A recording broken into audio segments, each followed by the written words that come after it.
Good morning, student. Myself, Kishan Kumar Nirvan from Government Polytechnic College, Chittorgarh, lecturer in Mechanical Engineering Department. आज हम discuss करेंगे vapour absorption system, वीए system, vapour absorption refrigeration system को आज हम discuss करेंगे। तो इसके लिए सबसे पहले इस डायग्राम को हम देखते हैं कि किस तरीके से ये डायग्राम है। ओके, तो सबसे पहले हम देखते हैं यहाँ पे इवोपरेटर। इवोपरेटर क्या करता है? स्टोरेज स्पेस से इवोपरेटर क्या करता है? आपके हीट को गेन करता है, स्टोरेज स्पेस से हीट को एक्सट्रैक्ट करता है। उसके बाद ये जाता है एब्जॉर्बर।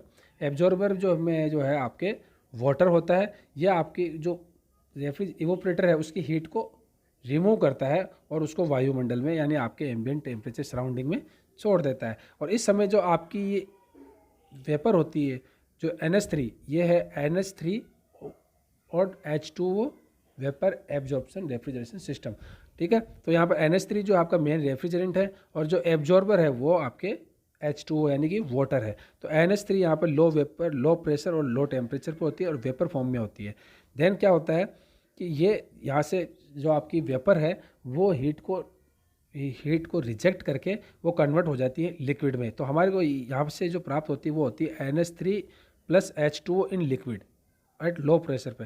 तो NH3 और H2O का हमें एक मिश्रण प्राप्त होता है जो लो प्रेशर पर है और इन लिक्विड फॉर्म में है। तो उसको पंप की सहायता से हम उसको पहुंचाते हैं जनरेटर में। ठीक है, तो जब उसको पंपिंग की जाती है तो NH3 और H2 जो है हाई प्रेशर पे आ जाते हैं और लिक्विड फॉर्म में जनरेटर पे उसको हीट दी जाती है और हीट देने से क्या वो वेपर में बदल जाती है आपको NH3, और जो वाटर कंटेंट है उसको वापस जो है रिड्यूसिंग वाल्व के थोड़ा एब्जॉर्बर में भेज दिया जाता है। और जो आपके केवल वेपर है NH3 वेपर को हम और वापस आगे भेजते हैं इन कंडेंसर। और जो वेपर होती है वो होती है हाई टेम्परेचर और हाई प्रेशर पे होती है। देन इस कंडेंसर से हीट जो है रिजेक्ट होती है और ये अगेन जो है NH3 इन लिक्विड फॉर्म में कन्वर्ट हो जाती है, हाई टेम्परेचर पे होती है और थ्रोटलिंग के थ्रू वापस से ये इवोपरेटर में भेज दी जाती है। और ये प्रोसेस जो अगेन एंड अगेन हमारी रन होता रहता है। तो हमारे को यहाँ पे देखना ये होता है कि सबसे पहले इवोपरेटर जो है वीसी साइकिल में इवोपरेटर भी होता है, कंडेंसर भी होता है और थ्रोटलिंग भी होती है।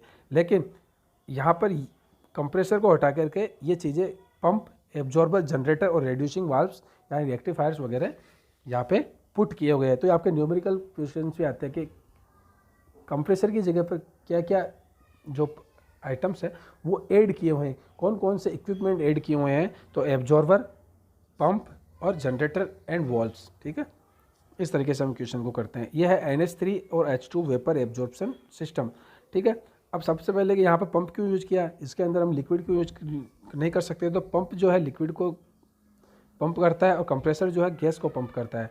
तो क्योंकि वर्क इनपुट, क्योंकि दोनों ही ओपन सिस्टम होते हैं, तो W इक्वल टू होता है -VdP।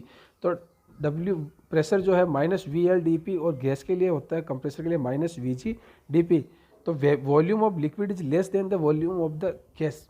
ठीक है, वॉल्यूम जो है लिक्विड का कम होता है, volume of liquid is less than the volume of gas, इसीलिए WC is greater than WP। तो हमारे पास लिक्विड फॉर्म में होती है यहाँ पर NH3 जो है लिक्विड फॉर्म में होती है वाटर के साथ में, इसीलिए हम यहाँ पे पंप का इस्तेमाल करते हैं। उसके बाद देखते हैं हम इम्पोर्टेंट पॉइंट्स।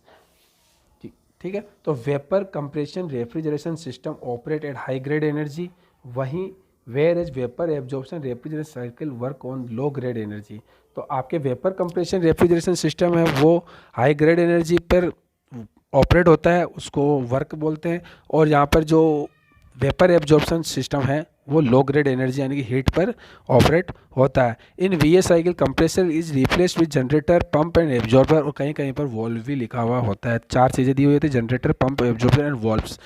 तो वीए साइकिल में कंप्रेसर होता है और वी ए साइकिल में कंप्रेसर के स्थान पर हम जनरेटर, पंप एंड एब्जॉर्बर का यूज करते हैं। Solar refrigeration system are based on VA cycle. Solar refrigeration system है जो वीए साइकिल पर बेस्ड होता है। VA system is used way जहाँ cost of the electricity is very high. Electricity जो है हाई ग्रेड एनर्जी होती है, तो वहाँ पर जहाँ पर इलेक्ट्रिसिटी की कॉस्ट बहुत हाई होती है वहाँ पर हम वीए सिस्टम को यूज करते हैं। Most popular वीए system is NH3 और H2O। मोस्ट जो पॉपुलर वीए सिस्टम होता है वो होता है NH3 H2O वीए system, in which NH3 is refrigerant and H2O is observer. तो आपका जो मेन रेफ्रिजरेंट है वो क्या है? NH3 होता है। NH3 और H2O जो VS सिस्टम होता है उसके अंदर मेन जो रेफ्रिजरेंट वाला जो पार्ट है वो NH3 यानी अमोनिया प्ले करता है, और H2O का यूज ओनली एब्जॉर्बर होता है। और इसका यूज हम वहाँ करते हैं जहाँ पर इलेक्ट्रिसिटी की कॉस्ट बहुत ज़्यादा होती है और जहाँ पर हमें हीट इजीली अवेलेबल होती है, लगभग फ्री अवेलेबल होती है। जहाँ पर रेगिस्तान होते हैं वहाँ पर हीट हमें इजीली अवेलेबल होती है। और इन VS system refrigerant reject heat to surrounding in condenser and absorber. तो VS सिस्टम के अंदर जो है VC साइकिल में तो केवल कंडेंसर में ही हीट का रिजेक्शन होता है, लेकिन VS साइकिल में हीट का रिजेक्शन 2 टाइम्स होता है, कंडेंसन और एब्जॉर्बर। ओके, और it is used where large amount of waste heat is available.